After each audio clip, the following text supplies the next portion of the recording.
Hello, this is Caleb over in the editing booth. After, this is recorded, just want to let everyone know that this was originally Friday's episode, but due to some technical difficulties, we weren't able to use the file until today's episodes. Sorry for that, but I hope you enjoy this episode anyway. Hello, everybody, and welcome into today's episode of the Top Cut Yu-Gi-Oh! Podcast. I am here. I am Sonny, your host. Caleb is not here. He had something he had to do, and he couldn't record. Happens to the best of us. But before we get too much farther in, I, of course, want to thank our patrons. So, a huge thank you to Cam Yang, Austin Johnson, Kane Martin, Gate Guardian Support, HGH Cyber, Madam Vare's Smugness, Marshawn Jones, Zypher, Zephyrus, AD, Aaron Gardner, ABC. It's easy as 1, 2, 3. I just can't say it without singing it. Anthony Leela, Blackwing, Silverway, and the Ascendant is a Floodgate, Branded Fart, Cult of the Eldritch Gummy Bear, Damien Zink, Dank Nugs, Invoked Fart, Mountain Man, Nico Gal #1, Bottom Text, Oatmeal Spaghetti, Owen Alvarado, Pig, Rabina Go Chirp Chirp, Rudolph, Sneaky Links, Sunny U Stubbornness. It was super effective. Unbanned number 95, Konami, Virtually, Savior's World, What Does Potagri Do, Zingis Khan, Asami, Dragon Maidenless Behavior, Liberamancer Best Deck, Maxi Solves Combo, Mystic Mine is a fair and balanced card, and y'all are just jelly of its studliness. That's Nordic Best Deck, Old Man Red, Pin Code 143, Ray Powell, Shockmaster Did Nothing Wrong, Slaking It Up, and VFD's Nuts. Y'all are wild. Alright, and of course, we want to thank a couple of different sponsors here. We want to thank Milennium Threads. Milennium Threads is an Etsy shop that you can find. The link is in the description down below. They sell Yu-Gi-Oh! Based apparel. So things like hats and hoodies, basically whatever you can do custom embroidery on for Yu-Gi-Oh! Related things. And I believe that you might also be able to get some custom stuff done. So be sure to check out Milennium Threads for some awesome Yu-Gi-Oh! Content, merchandise and, Yu-Gi-Oh! Themed products. As well as you can also get some Top Cut podcast stuff there. So be sure to check them out. Their link is in the description down below. And also, we want to do a huge shout out to Dragon Shield for sponsoring the podcast. So Dragon Shield is one of the world's largest TCG accessory manufacturers. They make sleeves, deck boxes, playmats, all that good jazz. And of course, you get that hand shuffle sound. Yeah, that you can only get. Oh yeah, good stuff. So, if you're interested in some Dragon Shield sleeves, that you can get all their different colors as well as custom art sleeves on the Dragon Shield website. There's a link in the description down below. It's an affiliate link. All you do is click it before you shop, and it helps us out at no extra cost to you. Speaking of affiliate links, we also have a TCG Player affiliate link also in the description down below. Like I said, click it before you shop, costs you nothing extra, and we get just a little bit of a kickback, and it helps us out tremendously. And also, if you're on Apple or Spotify, go ahead, check out the little follow button you can find up near the top of the page. Also, especially on Apple, and you can leave ratings on both, but on Apple you can also leave a review. So, helps us out, lets people know that we are at least sometimes entertaining or something along those lines. And of course, the last thing I'm going to say is, check out our Discord server. We do a locals tournament every Thursday at 7 p.m. Central Standard Time. It is remote duel, follows all the remote duel standard practices, and we run those every Thursday night, and topping one of those gets you an invitation to our invitational, which will be later this year, maybe sometime around October, I'm thinking. So, with all that said, let's get on to the important stuff. I would love to introduce our guest, the one, the only, Keegan from E3Yugioh. What's going on, dude? What's up, duelists? How's it going, Sonny? Thanks for having me on. Much appreciated. Oh, absolutely. Absolutely. I gotta say, big fan of what you make, big fan of the content that you put out there. But for those that don't know, why don't you go ahead and tell the people a little bit about what you do? So, I'm on YouTube now. Hey, Mom, I'm on YouTube. Yeah. No, yeah, I make Yu-Gi-Oh! Content, youtube.com/E3Yugioh. Mostly Edison Format content, which of course we're going to talk about a little bit more. I do a lot of other formats too, like current Yu-Gi-Oh!, modern Yu-Gi-Oh! I play a little bit of Dragon Link here and there, but it is mostly Edison Format content. And then I run some tournaments, and I'm looking to be running the first Yu-Gi-Oh! Summit event July 8th of this year, which should be very exciting. Definitely don't want to miss that, so check out the channel if you get a chance. What's up, Sonny? Absolutely. will be a link in the description down below for those that want to just quick, easy click and subscribe. So, why don't we go into a little bit more about what Edison is, as well as time formats in general, time wizard formats in general, because a lot of our listener base is newer returning players, and this is something that maybe not everybody has heard about. I know we've talked about Edison and time wizard in the past, but just a refresher to really get the people. It gets the people going. It gets them excited. Hype. Time wizard hype. Yeah, absolutely. It's provocative. It gets the people going. Or is that how that goes? I think so. Something like that. It's like an ancient meme, right? Like an archaic text. Something like that, yeah. But yeah, Edison format, it's a isolated time period of Yu-Gi-Oh! March 2010 format. We definitely didn't just talk about all this stuff in the first time we recorded this. Yeah. For those of you joining us. That's what it is. It's provocative. People going. Provocative gets people going. So Edison's a format that's both provocative and also gets people going. Yeah. No, I'm kidding. Okay. Where are we? Edison format, March 2010. It's March 2010. You're a wee lad. You just opened your first booster pack of Crossroads of Chaos, and you pulled a Plague Spreader zombie, and you're like, wow, I want to play Yu-Gi-Oh again, because for some reason you had stopped playing and now you've started playing again, and the format's great, and there's a new ban list and everything's balanced, and you can play any deck you want and have a good chance at success, and that's Edison format. It's right before things get a little crazy with the Frog FTK. It's right after things were a little crazy with triple charge Light Sworns. And it's just this perfect storm, like great format. I don't know, what did we talk about earlier? Yeah. So the cool thing about Edison is that, like you said, Keegan, it takes place in this perfect tiny little moment in Yu-Gi-Oh's history, which is just March of 2010. That's it. Because about a month later, you get the release of The Shining Darkness, which just flips the game on its head with the Frog FTK. And it really is just an entertaining format. It's got extreme diversity, but there really isn't a deck, in my opinion anyway, that is just leagues ahead of everything else. There is no clear-cut, flat-out best deck. You can ask 5 different people what the best deck is, and you could get 5 different answers. So Facts. that to me is strength. Yeah, to me, it's one of the strengths of Edison format. For sure. So, for sure. The diversity in this format, while diversity isn't always a good thing in card games, and there's a lot of discussion on this in separate plays. We're not going to get too much into that. But while it's not always a good thing, in this particular format, I feel like it is a good thing. It lends itself to being the perfect format for content. I can record with a different deck pretty much any day. I can outplay my opponents and beat them with anything I want to any day. And it's exciting and it's hype, All the cards they're nice and easy. Nice and easy to understand. Yeah. Some of the decks in the format are very intuitive, and they're not super difficult to understand or see the combo lines. But then you also have other decks that have a very, very high skill ceiling that really takes a bit of effort to kind of see past what you might see just on the surface, right? Yeah, so totally.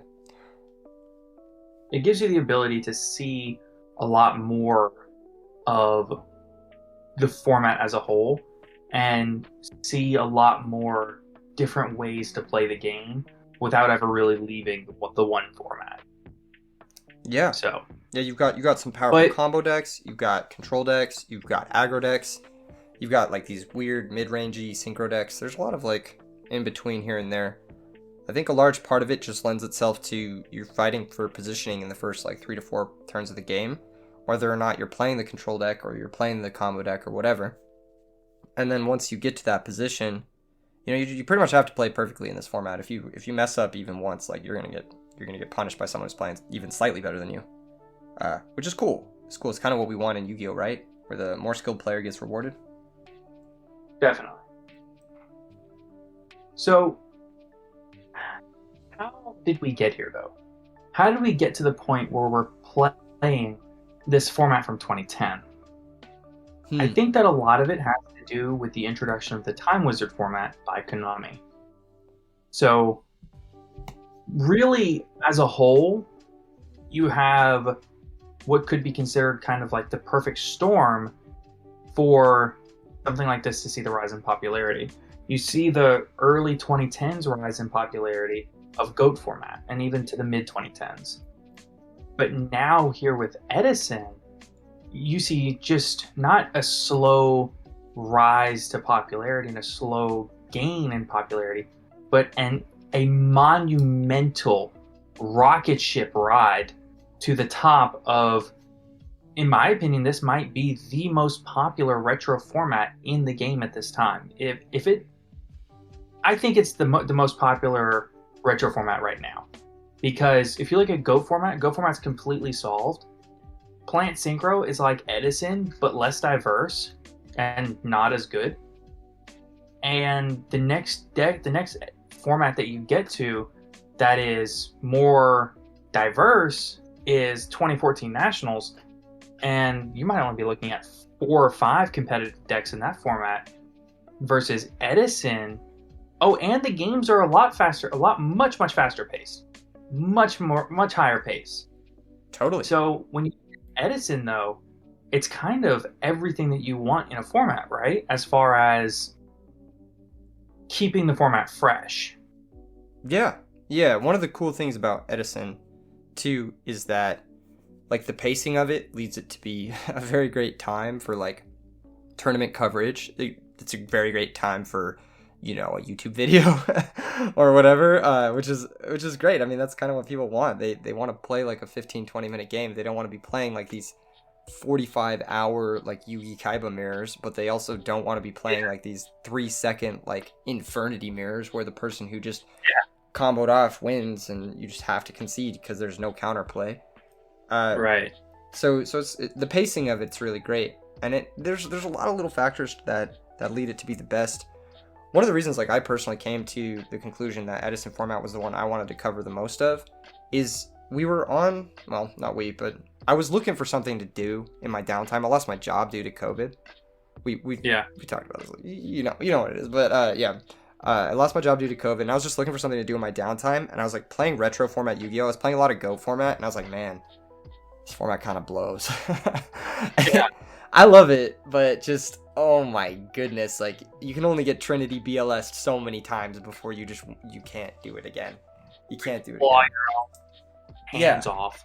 And if you want a +1 in Edison format, it's not as simple as activate Pot of Greed. It's like, I'm going to set my Raikou, and then set my D Prison, and then bait out your Dandelion, and then flip my Raikou, and now I have a +1, but the +1's a 200, 100 body. Like, it's like a lot of setup and positioning and slow little advantages here and there. Whereas, like, in other formats, it's like, well, I drew my power card, so I win, pretty much. And Right, exactly.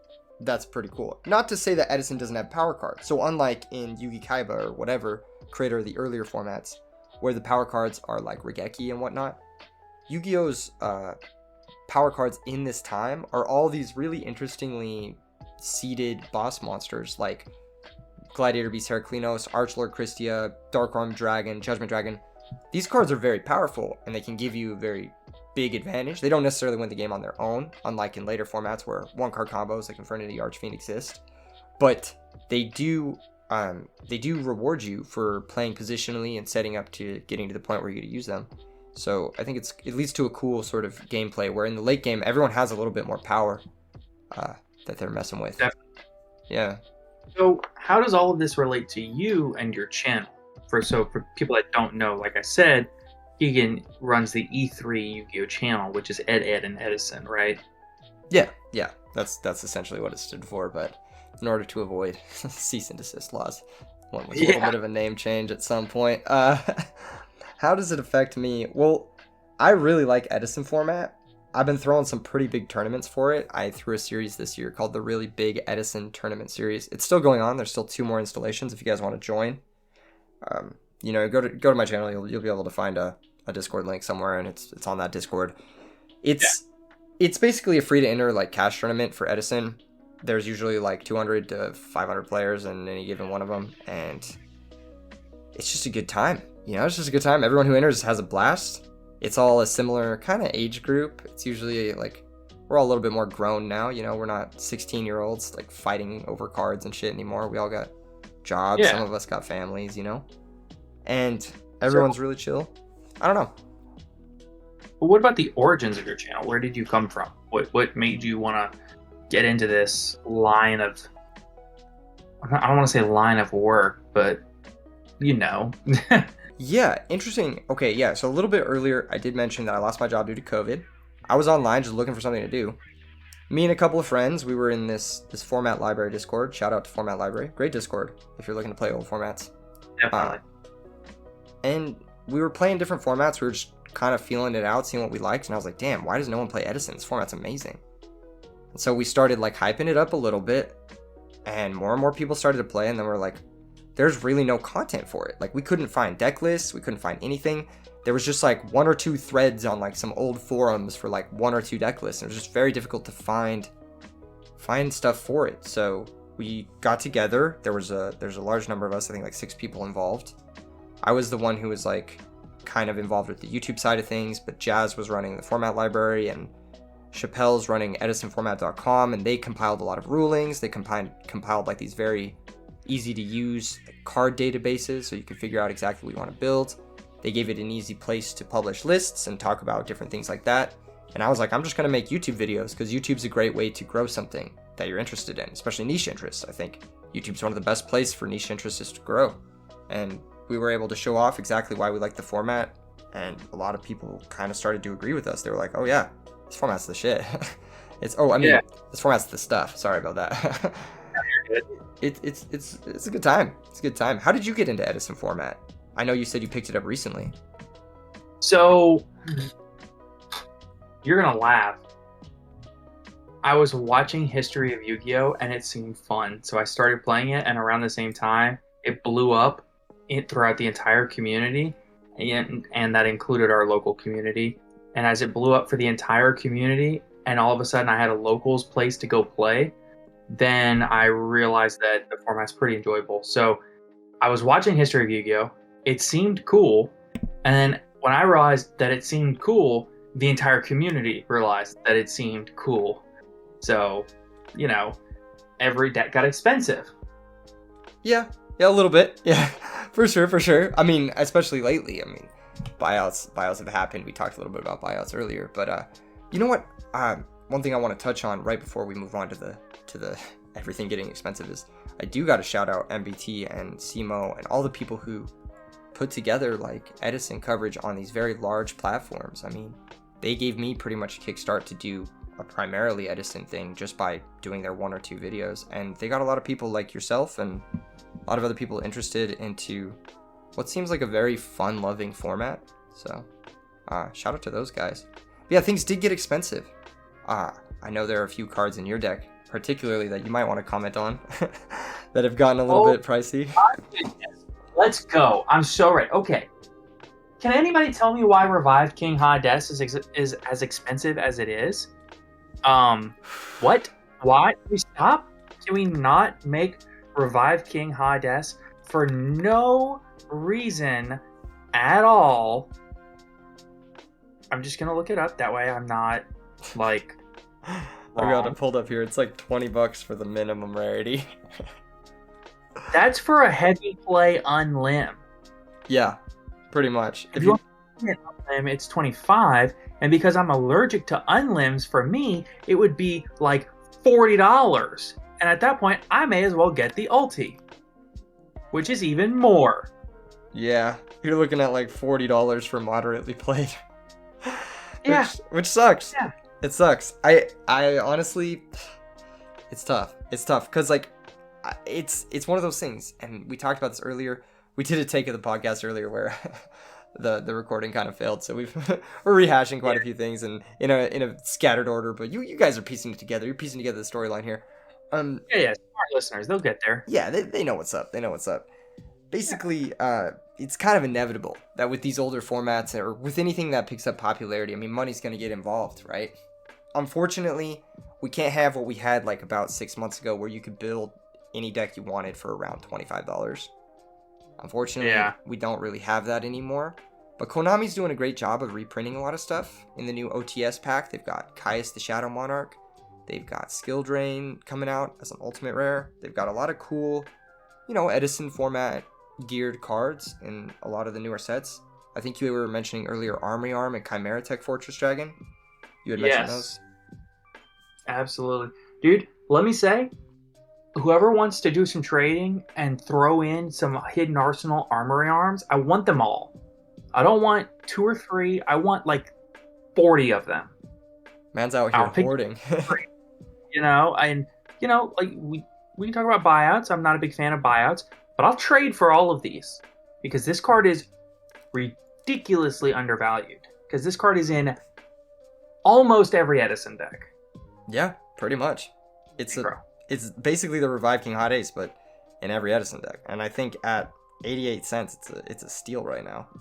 I think it's it's just a cool card. It's just a cool card. I think that and like Chimera Tech Fortress Dragon, those are like 2 of the cards where it's just like they go in everything and you can't really play without them because they come up a lot. Actually, like I feel like those come up more than some of the premier cards like Stardust Dragon. I feel like I definitely make Chimera Tech more than I make Stardust Dragon, which is pretty funny. Right. Yeah, totally, definitely pick those up if you haven't already. Yeah, I think that. I think that there's something to be said for. How do I say this? There's something to be said for the format being more expensive and what Konami is doing as far as reprints are concerned. But when you really look at Caius was what, a $4 card? Yeah. I think that they could be a lot more aggressive with their reprint strategy on these. I don't think that the latest OTS pack, I guess it's a start, it's a step in the right direction, but there's a lot more that they could have done. There's so many cards that are expensive without a great reason for being expensive. Yeah. To be fair though, Caius the Shadow Monarch is the #1 most played card in Edison format, statistically speaking. You think so? No, it is statistically in the tournaments that I've thrown this year. It's the #1 most played card. So, really? Yeah, by a lot actually, by a significant margin. Yeah, most decks play it, or like almost every single deck can play Caius. So, it's one of those cards where if they weren't gonna reprint it now, they would have had to very soon. So I'm happy they did. But don't get me wrong, it's a good reprint, but there's other cards that they could have also thrown in that reprint spot, in my opinion. For sure. One thing that I've noticed about their reprint strategy, which is pretty interesting, they did Hidden Arsenal, what is it, Chapter 1 or whatever, where they reprinted a ton of old format stuff. There was Bryonic, there was Dragoonides, there was, you name it. It was all old format. All old format stuff, pretty much. And that set was original hidden sets. Yeah, pretty much. And that set was notoriously kind of a flop. Did not sell very well. So now they're probably reeling it back a little bit, having 1 or 2 like cards reprinted from older sets in their reprint sets, and just to bait newer players or older players into buying them, and then having them. They'll probably find a happy balance here soon, I think. I just think that if I was Konami as a company and that set didn't do so well, I'd probably like roll it back on reprinting everything at once again. You know what I mean? I do see what you're saying, but here's my solution to that issue. Because I think that there is a solution. We've talked about this on the podcast before. People that have listened to the podcast a lot might roll their eyes because I'm saying it again. But there is one product that they could make that would sell like wildfire. It would sell so much, so fast, and it would solve all of these retro format reprint issues. About once a year, maybe even twice a year, Konami should pick a retro format. For example, they can start with GOAT, then they can do Edison, then they can do 2014 Nationals format, then they can do Chaos Return format.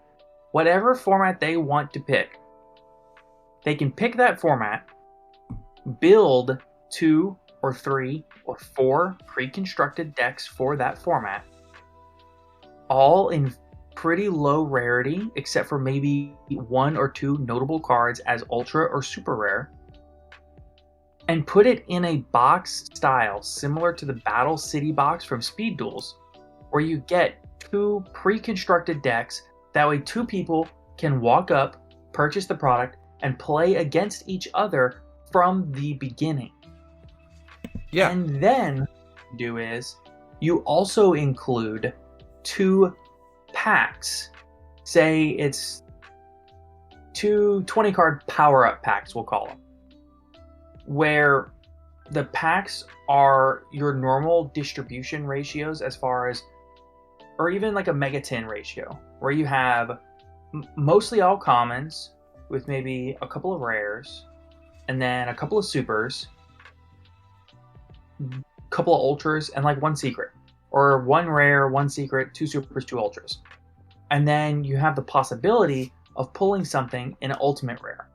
But the key is, say it's 20 cards in this pack, you get 2 of these packs in the box, and then the total card list could be, say, 100 cards in the set list or whatever. So essentially what you buy when you get the product, and this could be like a $40 MSRP product, and that would honestly be fine. $30 to $40 would be fine for a product this extensive.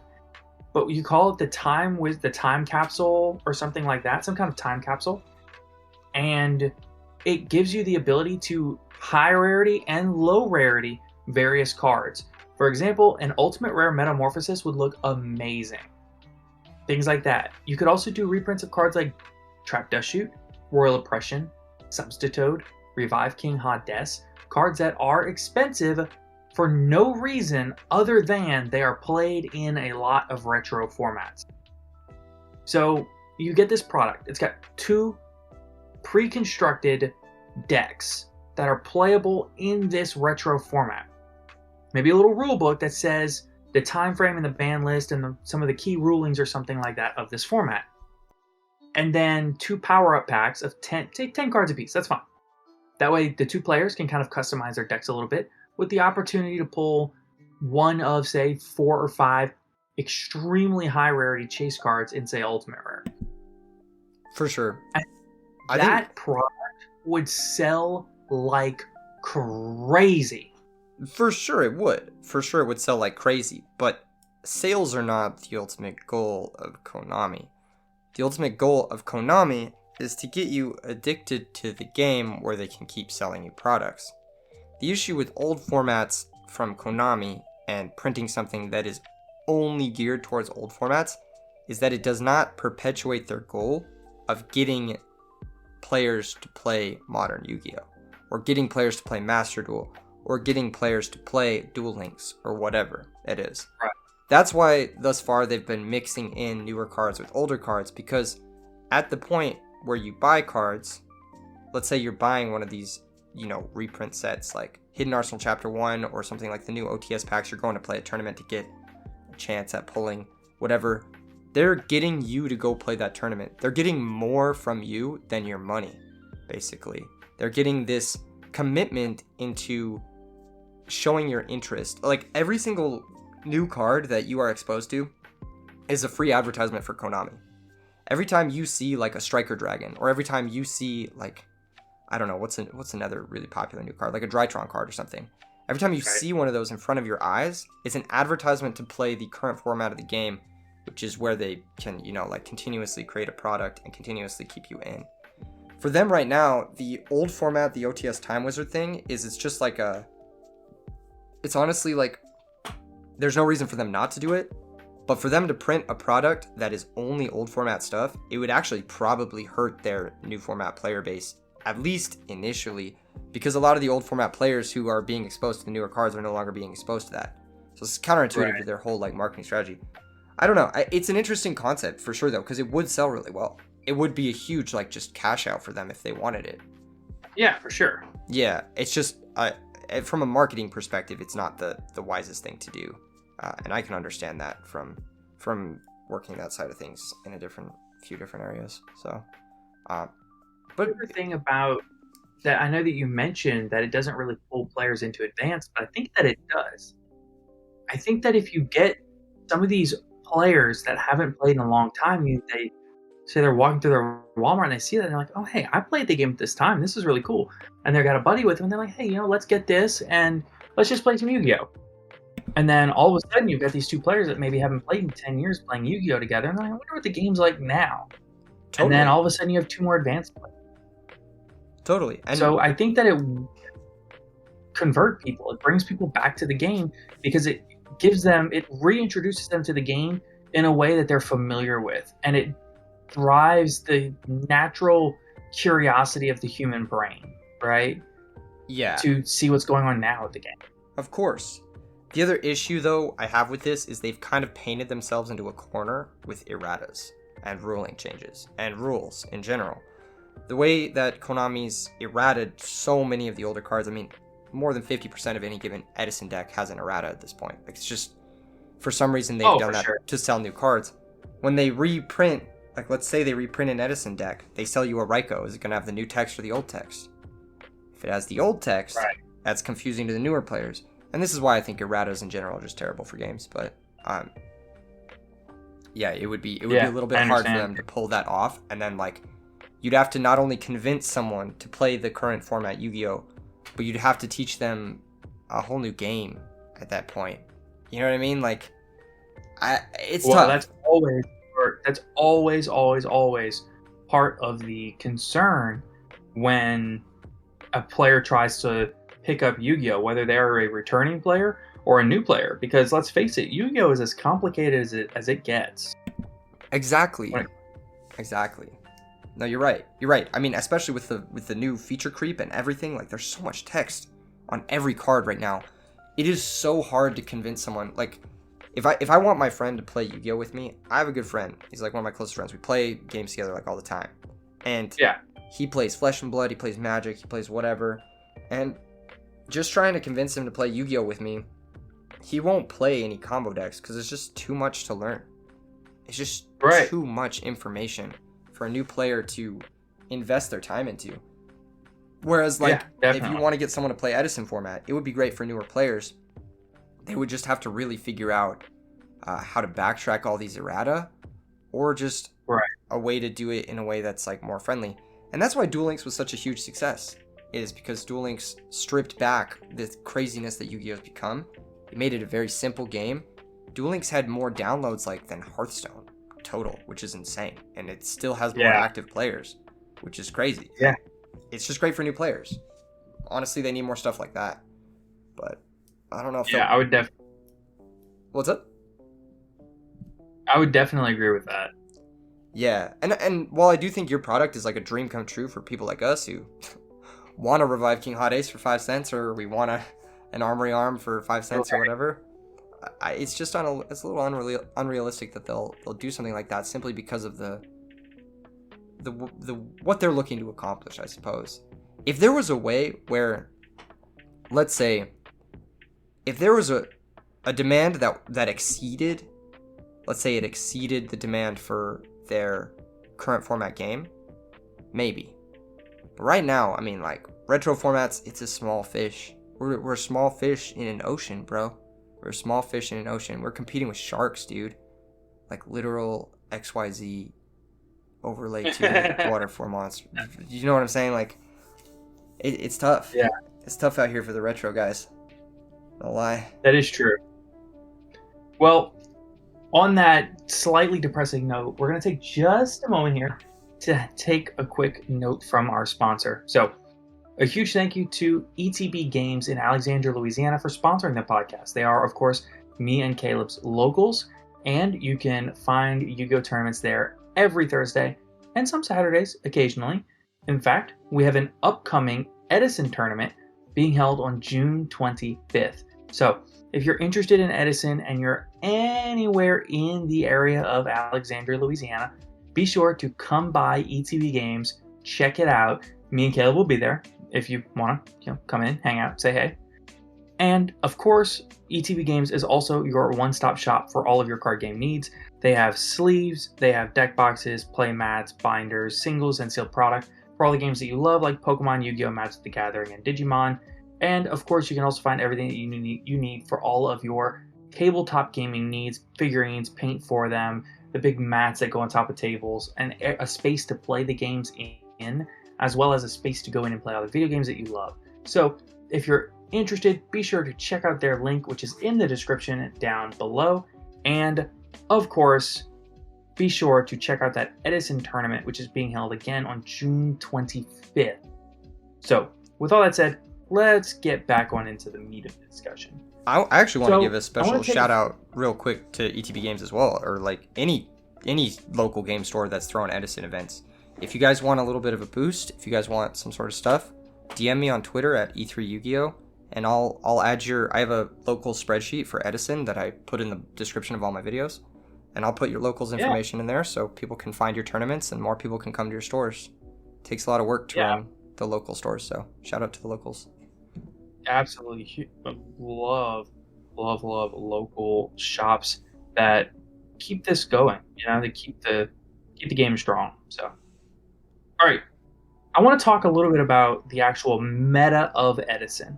The things that are good, the things that are not quite as good, and the things that are really good.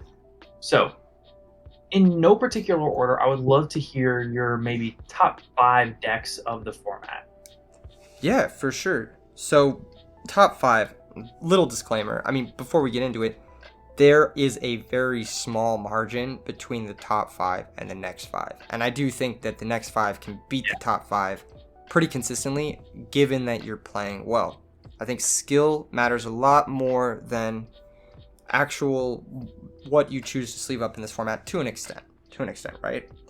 But that being said, if I had to pick a top 5 personally, it'd probably be Dragons, Blackwing Vayu Hybrid decks, Fairies, Diva Hero, and Zombie Synchro decks would probably be my top 5 right now. And then that's also subject to change too, of course, but as of right now, those are the top 5. Right. And so funny to me because, like, Dragons, like, that, I don't even know that was a serious deck when I first started messing around in the format. It wasn't a widely recognized as good deck. I really feel like Simo did that deck a lot of favors as far as visibility when he played it on History of Yu-Gi-Oh! I don't think that a lot of people were really messing around with that deck like they were afterwards. Yeah, for sure. Actually, that list that he played, it's funny. The list that he played in his video is one of my lists that I sent him for that video. It was a list that I had given to a friend. Oh, really? Yeah, I'd given to a friend. We were running like small Edison tournaments before that. This was like right around when I started the channel. But it was a list that I had won 2 tournaments with, and then my friend top-8'd a bigger tournament with that list. And we were just like, this deck's legit. Like, it's actually really good. So when Simo asked for decks, naturally I had to send him some of my own creations, you know. Yeah, for sure. Now it's a legit deck. It's definitely one of those hindsight decks where it's much better now that we are older and smarter and don't think Raiko is the answer to every problem. Yes, exactly. Plus our deck building skills have improved over the last 12 years, so we're able to build really streamlined stuff and abuse more powerful cards like Future Fusion a little bit more effectively. Right. So what are, in your opinion, some of the strengths and weaknesses of the Dragon deck, and maybe what's its general game plan? Ultimately, both versions of the Dragon deck that have seen success are either OTK or pseudo-OTK decks. The biggest strength, of course, being Future Fusion, lets you send 5 dragons from your deck to the graveyard when you reveal 5-headed dragon, and it also gives you like an immediate massive advantage and threat in the form of 5-headed dragon coming out 2 turns later, and sometimes a couple of Red Eyes Darkness Metals coming out of your grave. That being said, the deck also can play a really solid fair plan because all of the dragon monsters that aren't, Red Eyes Darkness Metal, they have really high stats for the time. They're like huge beat sticks, and they all have very good effects too, and they're all pretty easy to summon. One of the cornerstone ones is Kawaki Meru Drago. That card is very powerful in the format. There's a lot of light and dark monsters, as you'll note in the top 5 decks. I mean, they're all light or dark decks to a degree, so Drago has impacts against all of them, and it has very solid stat lines, so you can play through stuff like Royal Oppression with just your normal summon of these really high value cards. In the more Turbo Dragon decks, the more fast-paced versions of it. It plays a lot like MTG's Doomsday deck, where you empty your whole deck out and then you just pick your last 6 cards and you OTK your opponent with the 6 cards. You basically give your opponent a turn to play the game, and as long as you're smart and you know how to set up your OTKs after turboing through your whole deck, you can pretty much beat anything. So it's a nasty deck. Drago lets you play through Gorz, Battle Fader, and Trag, which are the only defense after a sweeper like Cold Wave or True Nade has been played. So that's pretty much the strategy. It's a straightforward deck, but it's real strong. Real strong. Yeah. So with that said, how do you beat it? What's your goal for beating it? I just missed it? Oh, no.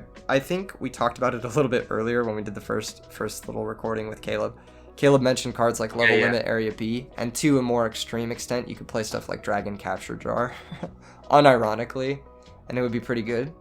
There are a lot of great cards that can come in to beat the Dragon deck. One of the more notable ones that I really like personally is Electric Virus.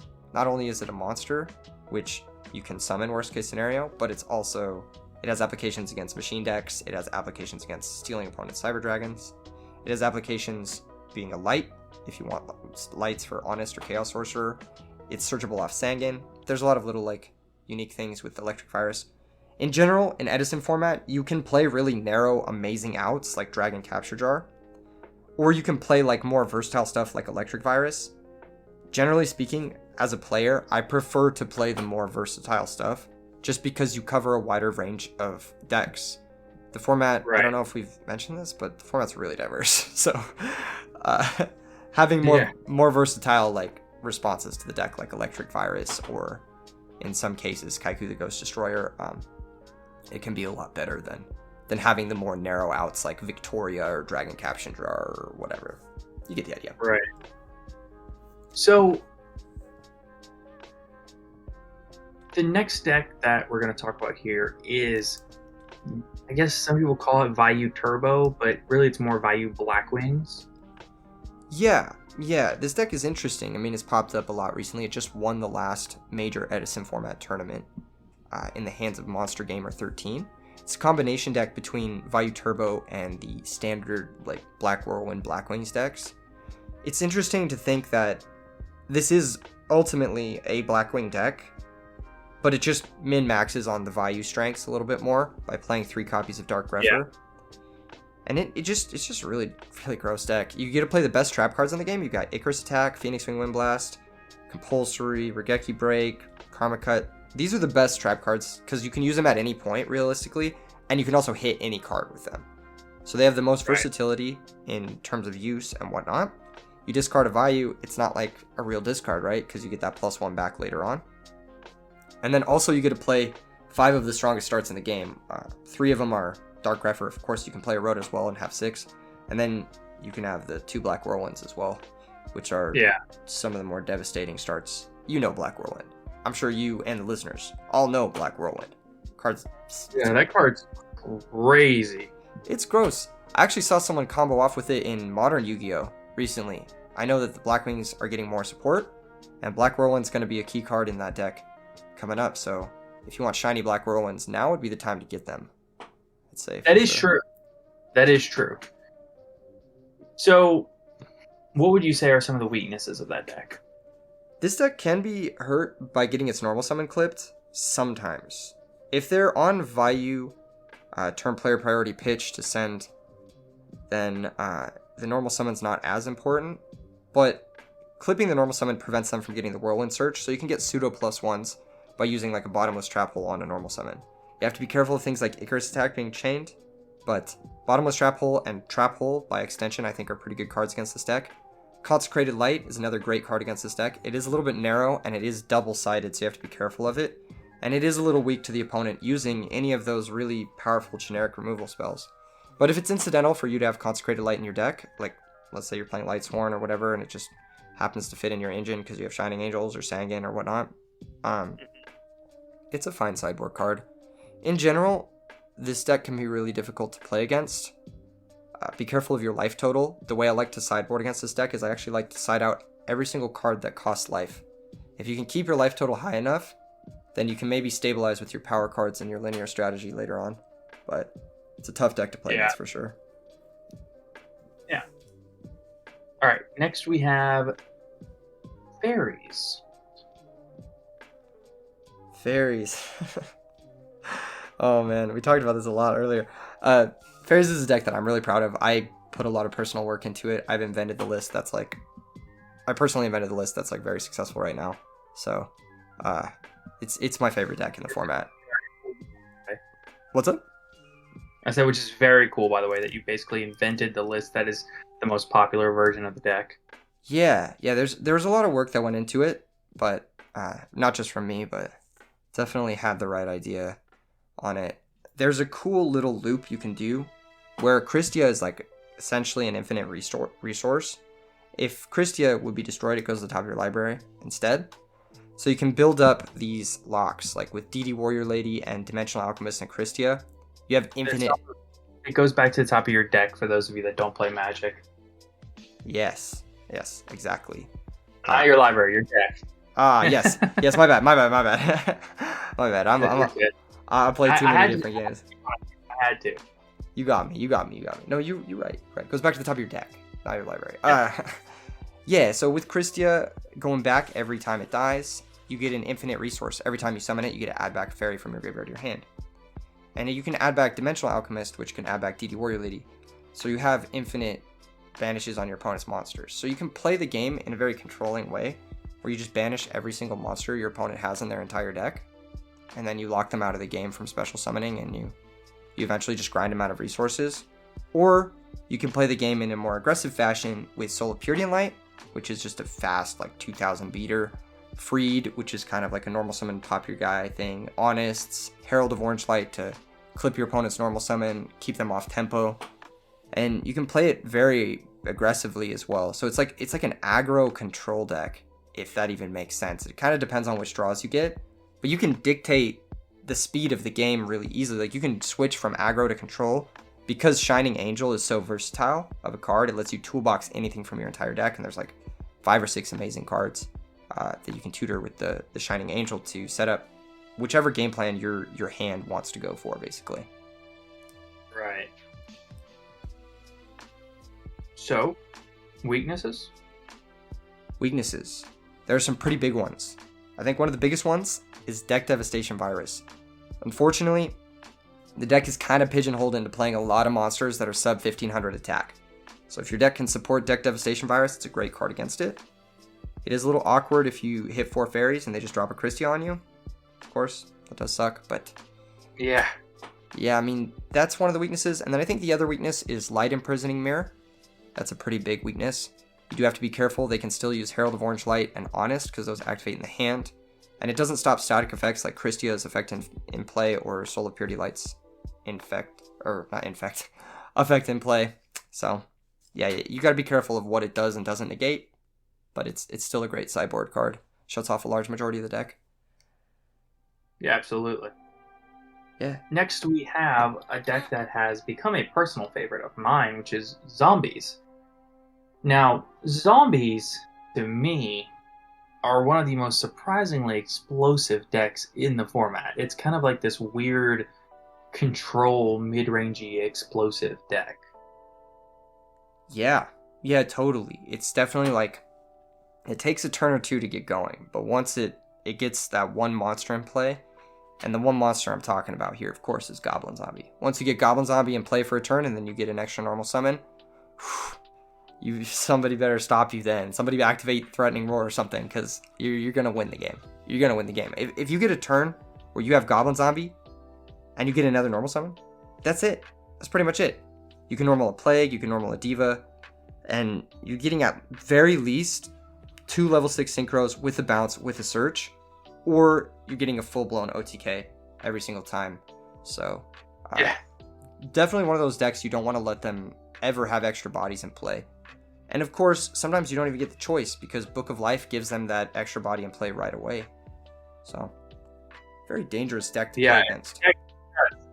Keeps going. Yeah.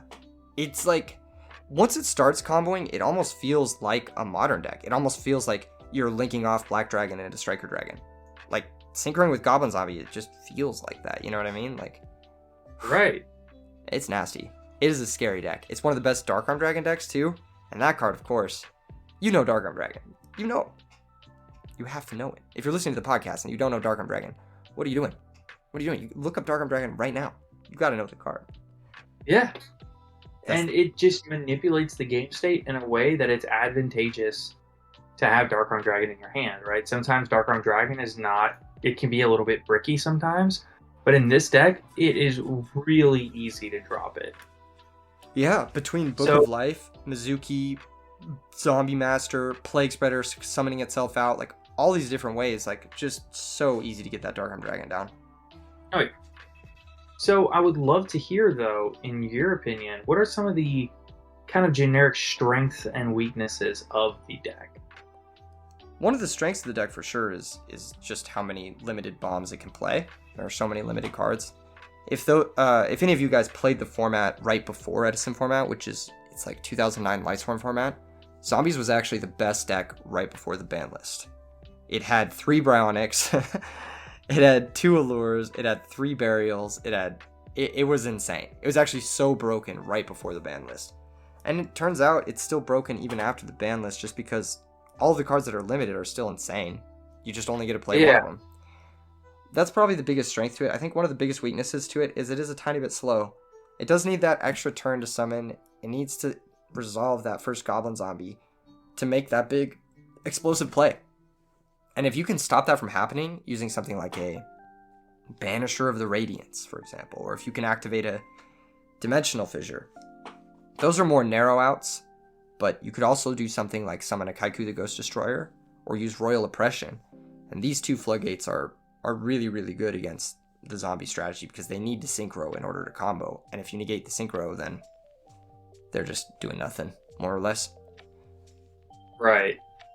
I think those are some weaknesses to the deck. I think it's just a little bit slow to get going. But the second it gets going, it's insane. For sure. Yeah. Yeah. I can't tell you how often me and Caleb will be sitting there playing Edison, and he'll be like, hit you for 17. Sure. Hit you for, however much, 20, 2K, whatever. And I'll be looking at him and be like, all right, I'm on 300 life. I guess if I'm going to do something, now's the time. Normal summon Zombie Master, activate Mizuki Summon Plague Spreader, make a 6, start bouncing cards, and then it's like activate Plague Spreader, get another one back, and then activate Return, and just keep going, Yes, Return is one of the disgusting limited cards you do get to play. The deck it's so insane. You maybe go down in the first few turns, and then you just have insane plays for the rest of the game. That's pretty much how it goes. It's a great deck. I do want to mention one other weakness of the deck, which is Thunder King Ryo. I think Thunder King Ryo is really good against zombies too. That's something you got to be careful of as a zombie player. For That's sure. fair. Yeah. And then the last deck, last but definitely not least, Diva Hero. Yeah, also a great deck. I want to say this deck's like zombies, but there's a few major differences. I think it's a little bit more faster. It's a little bit faster, but it is a little bit more bricky than Zombies. Zombies has a little bit more consistent draws. Goblin Zombies, it's a solid card to draw. Whereas, in the Diva Hero deck, you've got 2 Malicious, terrible draws. You've got Gilman, terrible draw. You've got, you can brick on multiple Divas. I've had hands where I draw, double Diva Gilman. It's just what do? You can't play the game. So I think it's a little bit brickier. You can draw Miracle Fusion without a hero or a water. The payoff spells, Miracle Fusion, while it is more or less better than Book of Life, you do need 2 specific things for it to even be cast, and then you have to do that through DD Crow and post-board games and whatnot. It's just a lot. It's just a lot that needs to go right. Small hero engine in their zombie deck, you say what? I think it's interesting. I think it's very interesting. One of them did top 8 the last RBET in the hands of a player named Silchus Ruin, which is very interesting. Silchus Ruin is one of the best players in Edison Format right now. He is top 3'd every single Edison Format tournament he's entered, which is crazy. That's a crazy stat to say. And these aren't slouch tournaments either. These are 200 plus, 215 plus people tournaments, and every single one he gets 3rd place or higher. He has exclusively played Diva Hero up until this last tournament. In this last tournament, he played Hero Zombies, where he cut the Miracle Fusions and he cut some of the waters from his deck, like Spine Gilman, some of the bricks that we were talking about, and instead he elected to include a smaller zombie engine and Book of Lives. So he found that that was like a little bit more consistent than having the Miracle Fusions. I think hybrids of the deck are very cool. They're very interesting, and they do work well together, right? Because Zombie Master Pitch Malicious it's great. You know what I mean? So Yeah. So I don't know. I think that there's definitely room to explore hybrids of those two decks for sure. Yeah. Totally. Yeah, I think that it's interesting also in Edison the amount of overlap that you get between different decks. You know, because you might have a deck that you say, oh, well, that's a quick draw Dandy Warrior deck. Well, they're also playing a volcanic package. Or you might see a just kind of a dark pile deck that's playing some Blackwing stuff maybe, and a couple of hero cards or a couple of zombie cards in their hero deck, and like back and forth. And there's a little bit of overlap in some of these decks sometimes. There's a frog hero deck now. It's really interesting to see how the format keeps evolving and growing, and then people are like, well, no, this is the best deck. Well, no, now it's this one. And it's just, I like seeing where this is going. Yeah, same. There's one deck that I really got to draw attention to while we're on the podcast. Invented by a user named Carpath. And this deck, I literally, you can't even call it anything but the Carpath. It's like the craziest combination of cards. It's got Machinas, it's got Gear Town with the Gadget Dragon, and then it's also got Debris Dragon and Dandelion and Lonefire Titanial. So you can bring out Ancient Fairy Dragon with Debris and Dandy, and then you can use the Ancient Fairy Dragon to destroy your Gear Town to special summon out the Gear Dragon. And the deck is just capable of dealing 8,000 damage out of nowhere. It's one of the scariest decks in the format. I think it has what it takes to be like a top 5 deck very easily. But all it's missing is representation. Literally, it's one of the scariest decks. I've covered it once or twice on the channel. I'm going to do a video with it eventually. I mean, it's one of my favorite decks to play too. It just, the synergies between these like weird fringe strategies, like things that would never really come up. Like I've had Titanial protect my Machina Fortress from a D-Prison while I'm going for game with limiter removal. Like I've had crazy like little things come up like that where it's just like, you'd never think to see these two cards in play, but Carpath really made it work. It's such a sick deck, for sure. Yeah. So, but that's kind of the cool thing about Edison format, which is the format is so diverse. I know we've touched on this a little bit in this episode, but in other retro formats, like we've said, you might see 2, 3, maybe 5 or 6 playable decks. In Edison, the number is closer to like 25.